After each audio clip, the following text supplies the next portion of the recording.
Translation and purport by His Divine Grace, A.C. Bhaktivedanta Swami Srila Prabhupada. Srila Prabhupada ki jai.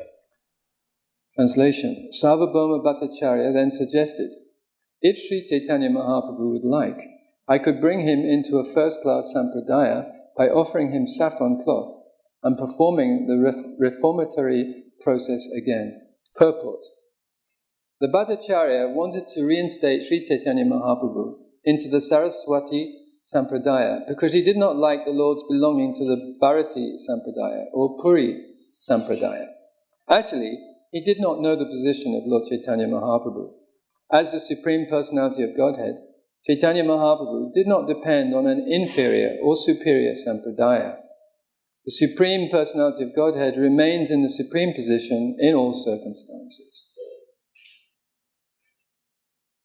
Om Gyantimirandasya Gyananjana Shalakaya Chakshu Militam Jena Tasmai Shri Gurave Namaha Shri Chaitanya Manobishtam Stapitam Yena Bhutale Swayam Rupa Kadamayam Dadati Spapadantikam Vandeham Shri Guru Shri Yuta Padakamalam Shri Gurun Vaishnavamscha Shri Rupam Sagrajatam Sahagana Raghunatham Vitam Tam Sajivam Sadvaitam Savadutam Parijana Sahitam Krishna Chaitanya Devam Shri Radha Krishna Padam Sahagana Lalita Shri Vishakam Vitamscha He Krishna Karuna Sindhu Dina Bandho Jagatpate Gopesha Gopika Kanta Radha Kanta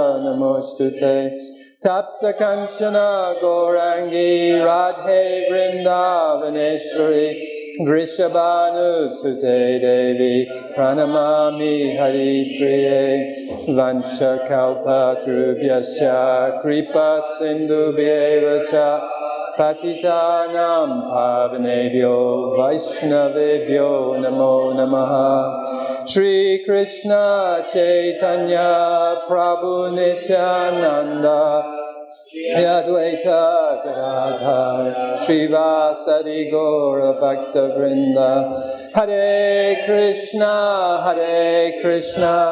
Krishna Krishna Hare Hare Hare Rama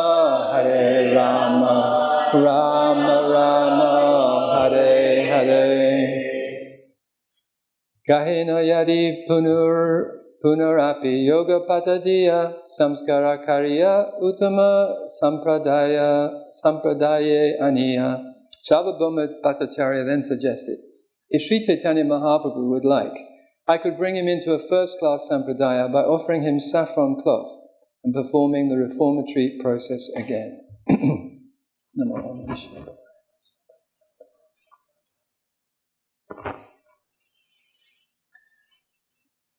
So, Sarvabhauma Bhattacharya isn't yet a devotee of Krishna or of Lord Chaitanya Mahaprabhu. So he's judging him by kind of mundane standards, or at least by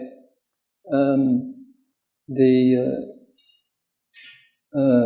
standards of the Varnashram Dharma, at least, and thinking that he requires some stamp of approval, or that he should be in a first-class sampradaya, not in what he considers, anyway, to be a second-class sampradaya.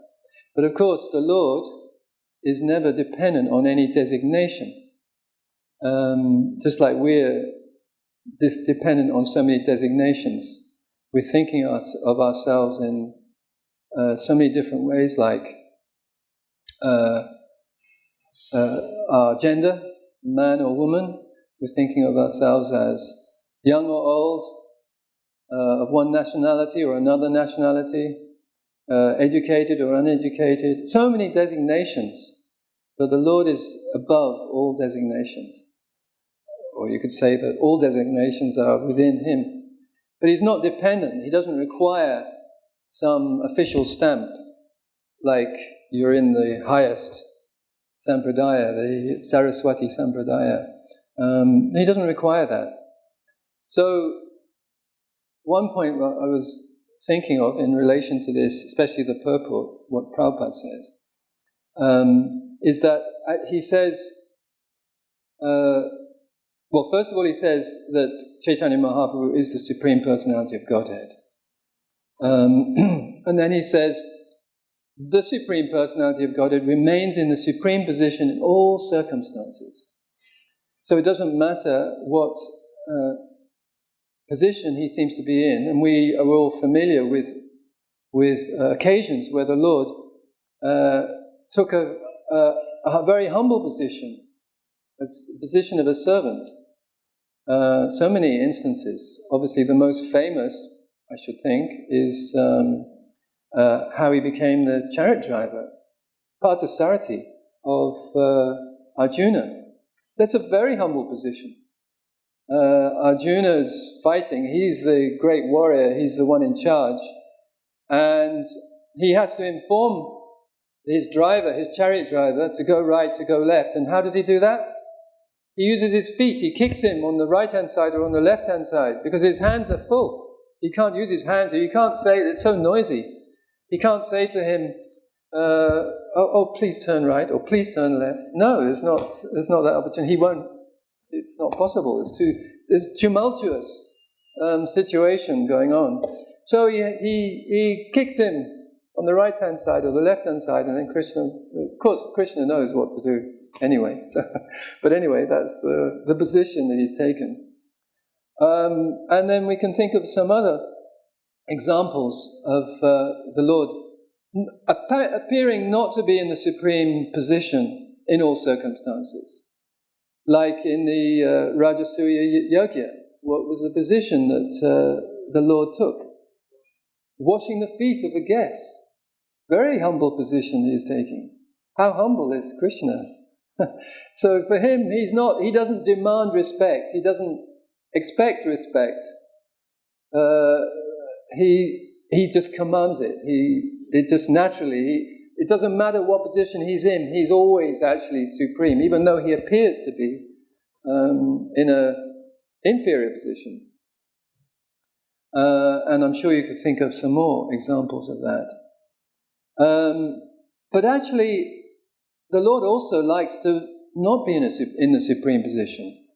He likes to become subservient to his devotees. So that's, I thought, another point that we could have a look at.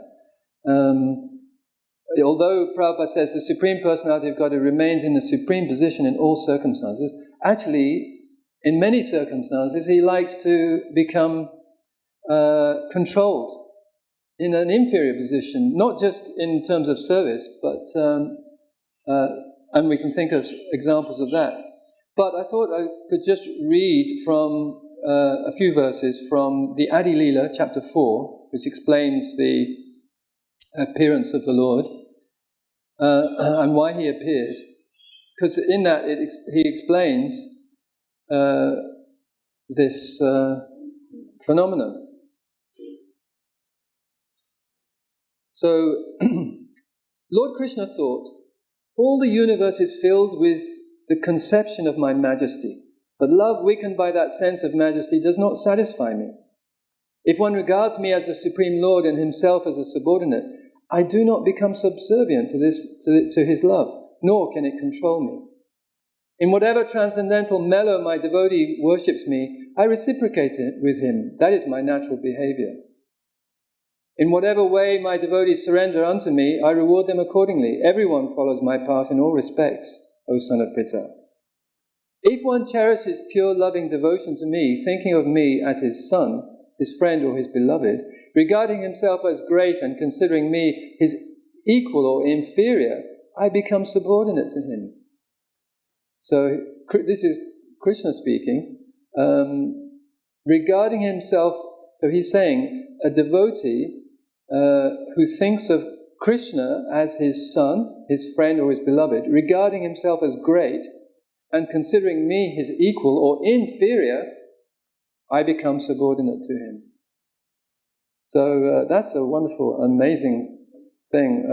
I don't know if there's any other tradition in the world or the universe which where this conception of the Lord is present. Devotional service rendered to me by the living beings revives their eternal life. O my dear damsels of Vraja, your affection for me is your good fortune, for it is the only means by which you have obtained my favour. And then he gives us another example where he likes to become inferior, which we're all very familiar with. Mother, speaking about Mother Yashoda, sometimes binds me as her son. She nourishes and protects me, thinking me utterly helpless. So Krishna likes to be helpless. Because then he can experience the unlimited love of Mother Yashoda. Just like actually we've all, hopefully, we've all experienced some degree of motherly love. It's only possible because the child is utterly helpless. So the mother, a good mother, is naturally inclined to just do everything for that child and give unlimited love, regardless of the child's behavior. Even though they do so many unpleasant things, like produce unpleasant smells and substances and things, doesn't matter. So Krishna likes, and just like all living beings, like to actually be in this position where they're just dependent on the love of another. And then another example, my friends climb on my shoulders in pure friendship, saying, "What kind of big man are you? You and I are equal." So if you become a gopa in Goloka Vrindavan, you can do this, carry Krishna on your shoulders. If my beloved consort reproaches me in a sulky mood, that steals my mind from the reverent hymns of the Vedas. Taking these pure devotees with me, I shall descend and sport in various wonderful ways, unknown even in Vaikuntha. I shall broadcast such pastimes by which even I am amazed. The influence of Yoga Maya will inspire the gopis with the sentiment that I am their paramour. Neither the gopis nor I shall notice this, for our minds will always be entranced by one another's beauty and qualities.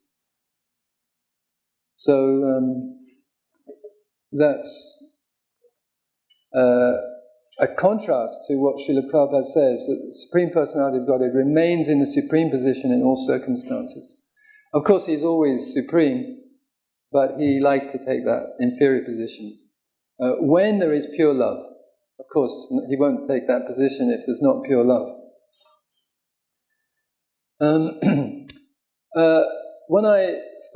The main point for me in this purport is that Srila Prabhupada says, the Supreme Personality of Godhead. So, I don't know if any of you have read a book which is actually by Tamal Krishna Goswami and edited and completed by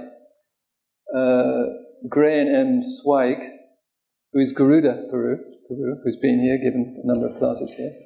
So it was Tamal Krishna Goswami's dissertation, which he didn't finish because unfortunately he left this world in 2002. Before, he wrote 5 chapters of his dissertation, and he didn't produce the final concluding chapter, which he would have done if he'd come back to England, because he was in Cambridge University.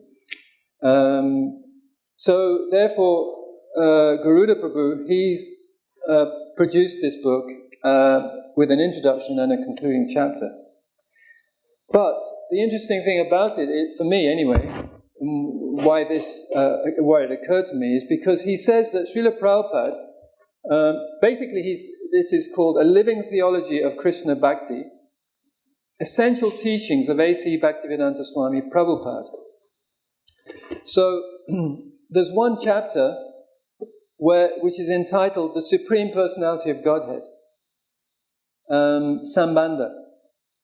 And so in this, Tamal Krishna Goswami says that Srila Prabhupada has 2 Mahavakyas.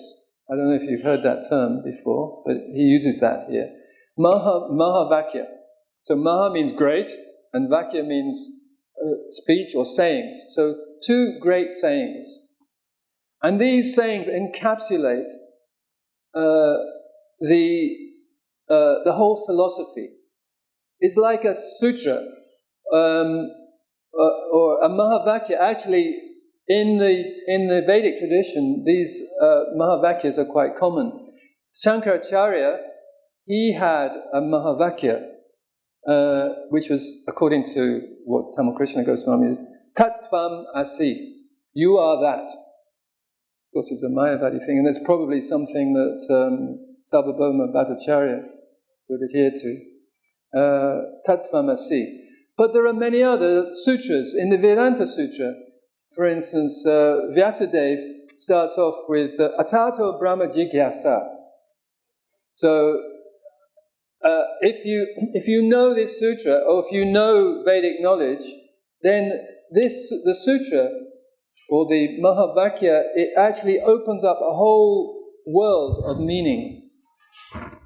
So, that's the first one. Atato Brahma Jigyasa. Now that you have this human form of life, it is time to inquire about the purpose of life. Janmadhyasya yataha, that everything actually emanates from the Supreme, from Krishna, actually. So, but you have to know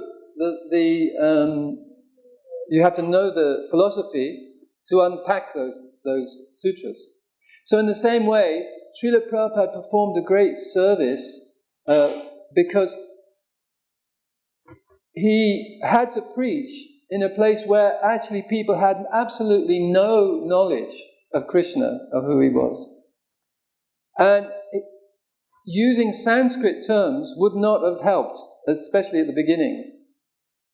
So he could have used the word Bhagavan, which means the Supreme Personality of Godhead, but instead of that, because obviously, like, Sanskrit is a closed book to most people, so he encapsulated the essence in one phrase: Krishna, the Supreme Personality of Godhead, and that opens up a whole world of meaning, all about Krishna's energies, his different energies, and all his different expansions, like that, which Tamal Krishna Goswami in this book he goes through in some detail. He unpacks it, and this was necessary so that people who are not from a Vedic background or Sanskrit background, they can actually understand this. So the first Mahavakya of Srila Prabhupada is the Supreme Personality of Godhead, even though it's a little bit cumbersome, people may think, but it actually is better that Western people, or any people actually, who can understand it than just using the technically correct Sanskrit terms. Can anybody think what the other Mahavakya might be? Anybody else, ladies? What is the other Mahavakya, great saying of Srila Prabhupada, which he invented, basically? No, that could be another one. Yes, that could be another one. There's probably more than one, but there's 2 that anybody? Time to be happy. No, that's more like a slogan or something. Devotional service. Devotional service. So basically, these are the 2 Mahavakyas that contributed a great deal to Srila Prabhupada's success in spreading Krishna consciousness throughout the world. Jai Shri Shri Radha Gokulananda Ki Jai, Shri Shri Sitaram Lakshman Hanuman Ki Jai, Shri Shri Gaunitai Ki Jai, Srila Prabhupada Ki Jai.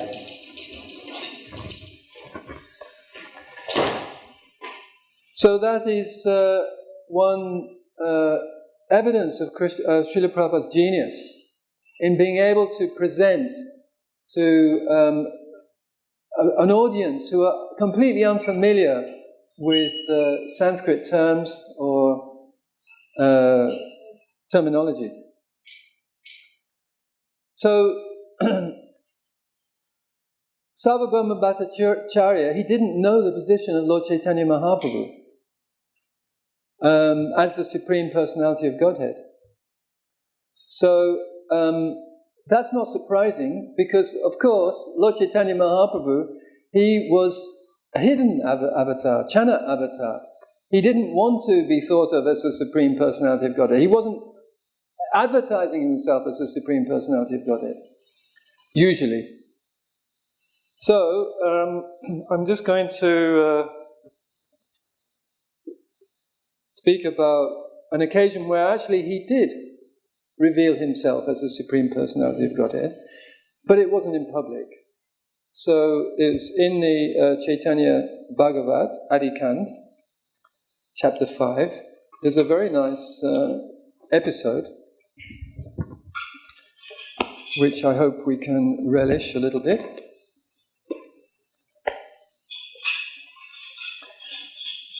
So it starts off by saying, Vrindavan Das Thakur says, all glories to the devotees, beloved Lord Vishwambara, which is Lord Chaitanya, of course, whose lotus feet are marked with the flag, thunderbolt, and goad, elephant goad. He is the Lord of all lords.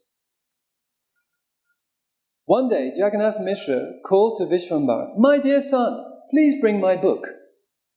Hearing his father's words, Vishwambara ran into the room and the sound of ankle bells was heard as he moved. Jagannath Mishra said, from where is the sound of ankle bells coming? The Brahmana couple then began to look around. My son is not wearing ankle bells, so where has the sweet sound of ankle bells come from? They both considered the incident to be most strange, and they were unable to speak. The Lord gave the book to his father, and then went outside to play. But when the couple went inside the room, they experienced another wonder.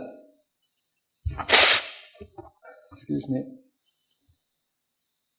All over the room, they saw extraordinary footprints, decorated with signs like the flag, thunderbolt, goad, and banner. Maybe one day we'll see on the temple room floor here, if Jagat Priya can persuade Krishna to come down. And, she's the most likely one to be able to do that. They both became filled with ecstasy on seeing those incomparable footprints. Their hair stood on end and tears flowed from their eyes. They both offered obeisances to those lotus footprints and said, we are delivered, we will not take another birth. Jagannath Mishra said, listen, mother of Vishwarup, go and cook some fried rice with ghee for our shalagram. Tomorrow morning I will bathe our Damodar shalagram with panchagavya. And you know what panchagavya is? It's milk, yogurt, ghee, cow urine, and cow dung. So they would bathe with these 5 products from the cow. So he thought, I can understand that our shalagram is walking around the room. That is why we heard the sound of ankle bells. So they didn't think it was Vishwambara who was walking around with the sound of making the sound of ankle bells. In this way, they both worshipped Shalagram Shila with great satisfaction, and the Lord smiled within. Now please hear another wonderful pastime performed by the son of Jagannath. One day, one most pious mendicant Brahmana was wandering to various holy places in search of Krishna, which we should all be doing, in search of Krishna. Yoga Nidra is affecting Srinivas here. He worshipped the Lord with the 6-syllable Gopal mantra, and he would eat only what he had first offered to Gopal. In the course of visiting the various holy places, that fortunate Brahmana arrived by providence at the house of the Lord. That matchless, effulgent Brahmana had a deity of Balagopal and a Shalagram Shila hanging from his neck. He constantly chanted the name of Krishna, where he kept his eyes half closed, and internally relished ecstatic love for Govinda. When Jagannath Mishra saw the effulgent Brahmana, he respectfully stood up and then offered obeisances. Jagannath Mishra received the Brahmana with the etiquette due to a guest. He personally washed the Brahmana's feet and then offered him a proper seat. After the Brahmana was comfortably seated, Jagannath Mishra asked him, "What is your residence?" The Brahmana replied, "I am a wandering mendicant. I go wherever my restless mind takes me." With folded hands, Jagannath Mishra said, "Your travelling is for the benefit of the world. Today I am especially fortunate. Please order me and I will go arrange for your cooking." The Brahmana replied, "Please do whatever you feel suitable." Jagannath Mishra then happily arranged all sorts of palatable ingredients. Jagannath Mishra and Sachi Devi nicely cleaned the kitchen and kept all the ingredients ready for cooking. Satisfied with the arrangement, the Brahmana cooked and then sat down to make an offering. Sri Sachinandana, the supersoul of all living entities, then decided to give darshan to the Brahmana. As soon as the great Brahmana began to meditate, Sri Gaura Sundar came before him. The Lord was naked, and all of his limbs were covered with dust. His eyes were reddish, and his hands and feet were most beautiful. The Lord smiled and took a handful of the Brahmana's rice. He then ate the rice as the Brahmana watched. The fortunate Brahmana cried out, "Alas, alas, this naughty boy has stolen the rice!" Jagannath Mishra came there and saw Sri Gaura Sundar was smiling as he ate the Brahmana's rice. In anger, Jagannath Mishra rushed to beat the Lord. The Brahmana, however, got up and apprehensively caught hold of Jagannath Mishra's hand. "Mishra, you are supposed to be a cultured Aryan. What is the use of beating this ignorant boy? Only one who can distinguish between right and wrong can be beaten. Therefore I forbid you from beating this child." So obviously, nobody there was thinking that this is the Supreme Lord. Jagannath Mishra then sat down in distress, holding his head with his hands. He could not speak or lift his head. The Brahmana said, "My dear Mishra, please don't feel sad. Whatever is meant to happen on a particular day is known only to the Lord. Please bring whatever fruits and roots are there in your house, and I will eat those today." Jagannath Mishra said, If you at all consider me your servant, then please cook again. I will make all arrangements. We have all the ingredients for cooking in the house. Please cook again, then I will feel satisfied. All the friends and relatives of Jagannath Mishra present there also requested the Brahmana, "Please be merciful on us and cook again." The Brahmana said, "All right, according to your desire, I will certainly cook again." They didn't suspect that the same thing may happen again. Everyone there was happy to hear the Brahmana's decision, and they immediately cleaned the kitchen. They quickly assembled all the ingredients, and the Brahmana began to cook. Everyone concluded, "This child is very restless and may spoil the offering again. Therefore, please take him to another house until the Brahmana finishes cooking and eating." Sachi Devi then took her son in her arms and went to the neighbor's house. All the ladies there said, "Listen, Nimai, you shouldn't have eaten the Brahmana's rice like that." The Lord smiled with his moonlight face and replied, "What is my fault? The Brahmana called me." Everyone then said, "Oh, deceitful Nimai, what will you do now that you have lost your caste? Who knows that Brahmana? What is his caste? Where is he from? Now that you have eaten his rice, how will you maintain your caste?" The Lord smiled and said, "I am a coward boy, and I always eat rice cooked by Brahmanas." So he's saying, actually, he's actually Krishna, isn't he? How can a coward boy lose his caste by eating a Brahmana's rice? Saying this, the Lord looked at everyone and smiled. In this way, the Lord revealed his identity while speaking deceptively. But by the influence of his Maya, no one could understand him. Everyone laughed upon hearing the Lord's explanation. No one wanted to set him down from their embrace. As the Lord smiled and sat on various people's laps, whoever held him merged in an ocean of bliss. Meanwhile, the Brahmana finished cooking again, so he sat down to make the offering. In meditation, the Brahmana called Balagopal to eat, and Lord Gaurasundar, the Supersoul, immediately came to know this. Putting everyone into illusion, the Lord secretly came before the Brahmana with a smile on his face. Unseen by others, the Lord then took a handful of rice and ate it as the Brahmana watched. The Brahmana immediately cried, "Alas, alas!" and the Lord, after eating the rice, fled away. Enraged, Jagannath Mishra got up, took a stick in his hand, and chased after the Lord in anger. The Lord fearfully fled into another room, with Jagannath Mishra chasing behind him and chastising him in anger. Jagannath Mishra said, "Just wait and see what I'll do to you today. Although I'm an Aryan, you consider me a fool. Who has such a thief for a son?" Saying this, Jagannath Mishra chased after the Lord in anger. Everyone present tried to restrain Mishra, but he said, "Leave me alone, today I'll beat him." They then pleaded, "Oh Mishra, you are by nature magnanimous. What kind of intelligence would you exhibit by beating him? He doesn't understand what is right and what is wrong. Whoever beats such a child is a great fool. He will not learn simply by being beaten. Children are all restless by nature." At that time, the mendicant Brahmana hastily came there. Holding the hands of Jagannath Mishra, he spoke, "Listen, Mishra, this child is not at fault. Whatever is meant to happen on a particular day will certainly take place. Today, Krishna has not allotted me any rice. I'm telling you this. This is my realization." Feeling distressed, Jagannath Mishra was unable to raise his head. He looked at the ground and simply lamented. At that time, the most powerful and effulgent Vishwarup came there. There is no comparison to the matchless sweetness of Vishwarup's bodily limbs. A Brahmana thread hung on his shoulder. He is the source of the Brahmana effulgence, and though in a different form, he is directly Lord Nityananda. The purport of all literatures, of all scriptures, is eternally manifest on the tongue of Vishwarup. Thus, he is always engaged in preaching devotional service to Lord Krishna.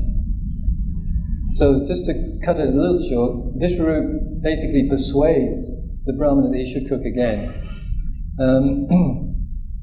And so, because Vishwarup is so effulgent and such a great personality, the Brahmana agreed and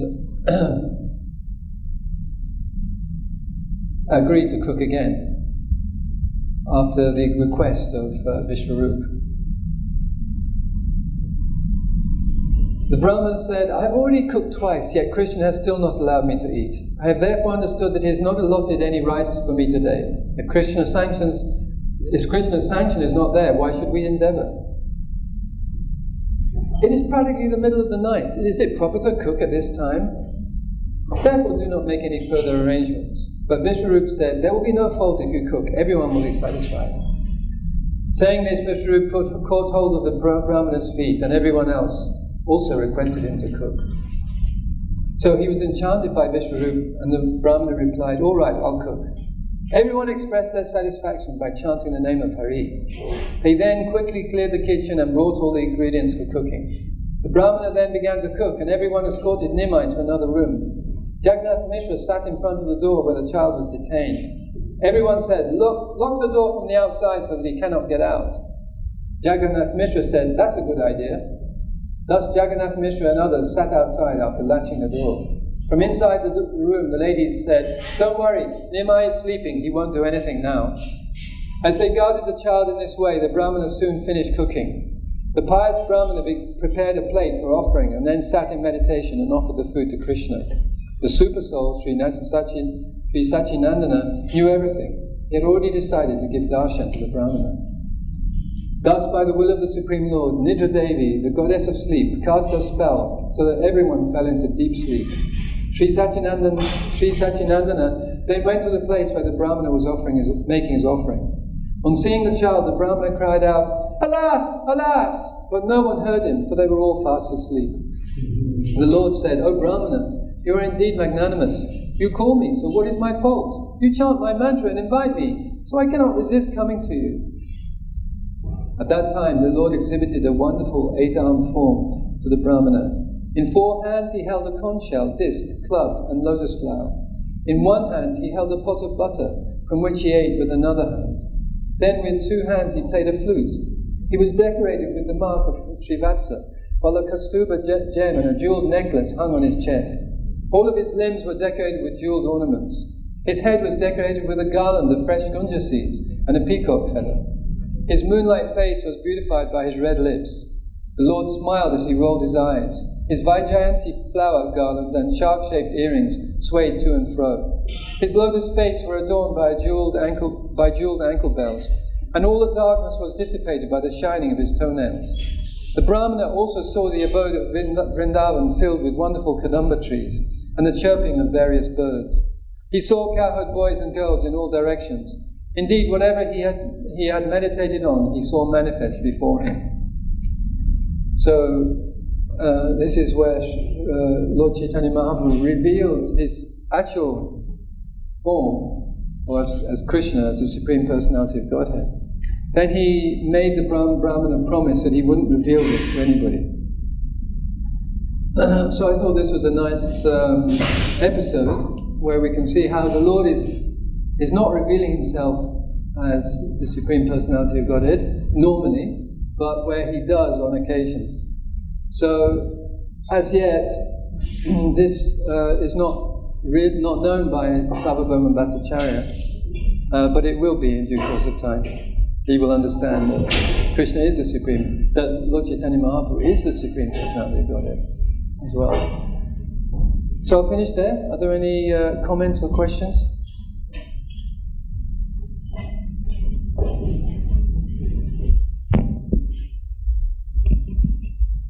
Hare Krishna. Thank you so much for your class. Very, very interesting and nice references.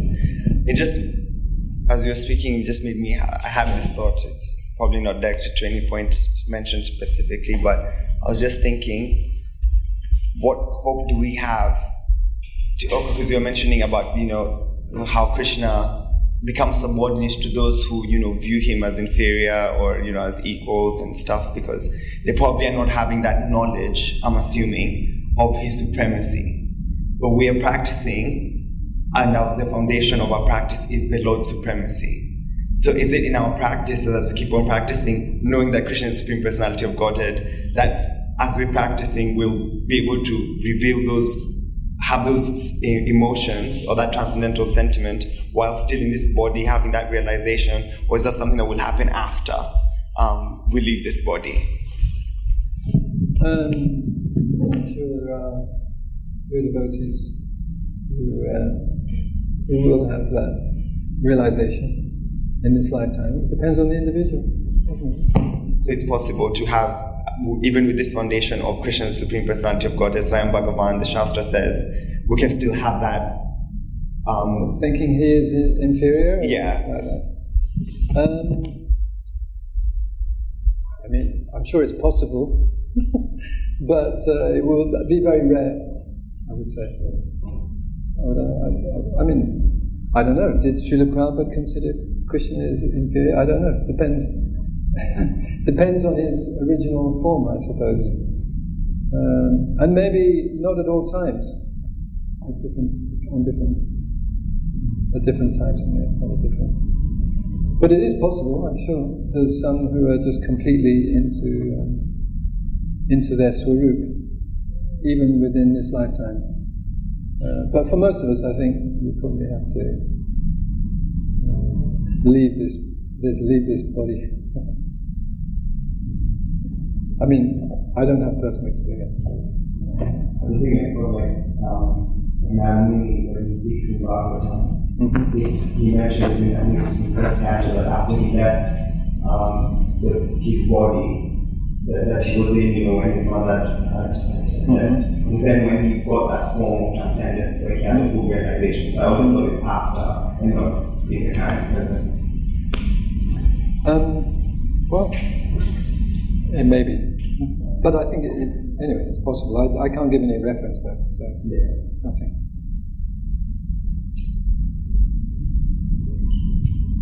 Shiva Ramaraj addresses this in his new book, which I was just reading. He was saying that Vaidhi Bhakti actually leads to Vaikuntha. If we carry on practicing Vaidhi Bhakti, we go to Vaikuntha. But Raganuga Bhakti, pure devotion, leads to Goloka Vrindavan. But the path of Vaidhi Bhakti leads to Raganuga by practicing this before we begin. So it is possible in the same body to, like you said, you can experience it. Thank you, some authority. Anything else? Anybody?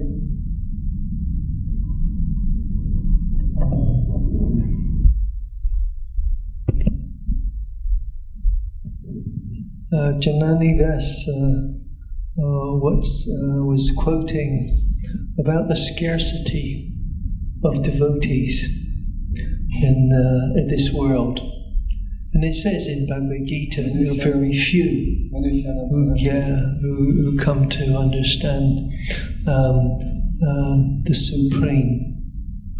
But what he did, he put it in such a light that he says, how many are in this world following the devotional path? Or trying to follow the devotional path? Very few. So, ask yourself the question. This qualification is to be part of the few. Part of? The few. The few. Okay. In other words, continue. Because you're part of those few. In terms of what Krishna is saying in that Bhagavad Gita quote. So there's also that to understand, that it's not clear cut, but we should. He gave another viewpoint: is to stay part of the few, and then you'll fulfill Krishna's prediction. It's Jai. That's what I said. Anything else from anybody?